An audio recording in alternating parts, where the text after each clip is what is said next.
صحیح نہیں ہے۔ ایک بھائی نے فرمایا کہ بعض لوگ کفن پر آیات وغیرہ لکھ دیتے ہیں پھر اسی میں مردے کو دفنا دیتے ہیں، تو کیا یہ صحیح ہے؟ دیکھیں ہمارے خیال میں یہ بالکل صحیح نہیں ہے، اگرچہ بعض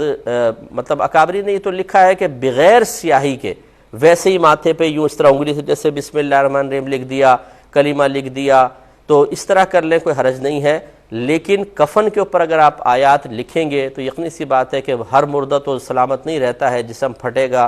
گندگی ہوگی اور اس کے اندر وہ آیات جائیں گی، تو یہ مناسب نہیں ہے کہ اس طرح کفن کے اوپر کچھ لکھا جائے، اس لیے بہتر ہے کہ نہ لکھیں، خصوصاً آج کل کے دور میں جب کہ بے ادبی انتہائی زیادہ ہے، تو احتیاط کریں۔ اسی طرح انہوں نے پوچھا کہ کیا قبر میں عہد نامہ وغیرہ رکھ سکتے ہیں؟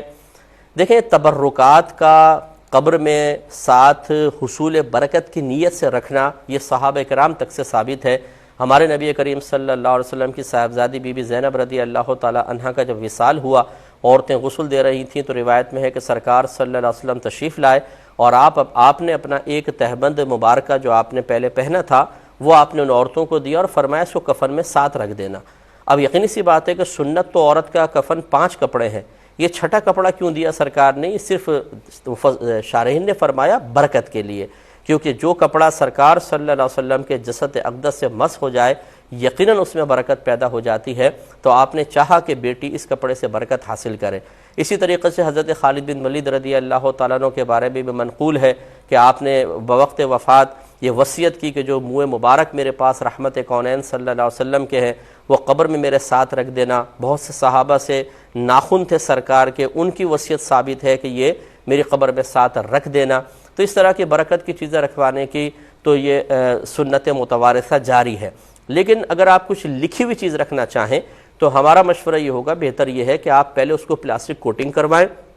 اس کے بعد مردے کی جو جانب قبلہ دیوار ہے اس طرف، اس کے اندر آپ سوراخ کریں، ذرا کھودیں اور اندر ایک طاق نما سا بنا کے اس کے اندر رکھ دیں تاکہ ہر قسم کی بے ادبی سے محفوظ رہے۔ کیونکہ وہی بات جیسے میں نے عرض کی، اگر آپ نے سینے پہ رکھ دیا کوئی اور پلاسٹک کوٹڈ بھی نہیں ہے تو مردہ پھٹے گا، پھر وہ گندگی بدبو اس کے اندر آیات کے اندر یا مقدس ناموں کے اوپر جائے تو یہ مناسب نہیں ہے۔ اس لیے اس طرح کرنا چاہیں تو انشاءاللہ برکت حاصل ہوگی۔ اور باقی میں آپ کو یہ بتا دوں کہ قبر کا نور اور قبر کی برکات اچھے اعمال اور گناہوں سے اجتناب سے حاصل ہوتی ہے۔ یہ نہیں کہ ساری زندگی جو کچھ فراڈ کرتے رہیں اور مرتے وقت وصیت کر دیں کہ جی عہد نامہ رکھ دینا تاکہ میں بالکل مجھے کوئی بھی قبر کے اندر عذاب وغیرہ نہ ہو، اور اس طرح یہ اگر ہم نے سوچ بنا لی کہ زندگی میں جو کچھ کرتے رہیں مرتے وقت ان تبرکات کی برکت سے اللہ تعالی ہمیں بخش دے گا، یہ سوچ مناسب نہیں ہے۔ اگرچہ ایسا ممکن ہے، اللہ تعالیٰ کی مرضی ہے، کوئی ساری زندگی گناہ کرے اور اللہ تعالیٰ کسی ایک سبحان اللہ کی برکت سے اس کو بخش دے،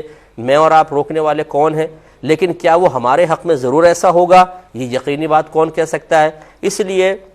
جو ضابطہ اور قاعدہ شرعیہ ہے کہ نیک اعمال کریں، گناہوں سے بچیں، ان پر بھروسہ رکھیں، باقی اس طرح کی اضافی چیزیں بھی کر لی جائے تو کوئی حرج نہیں ہے، بشرطے کہ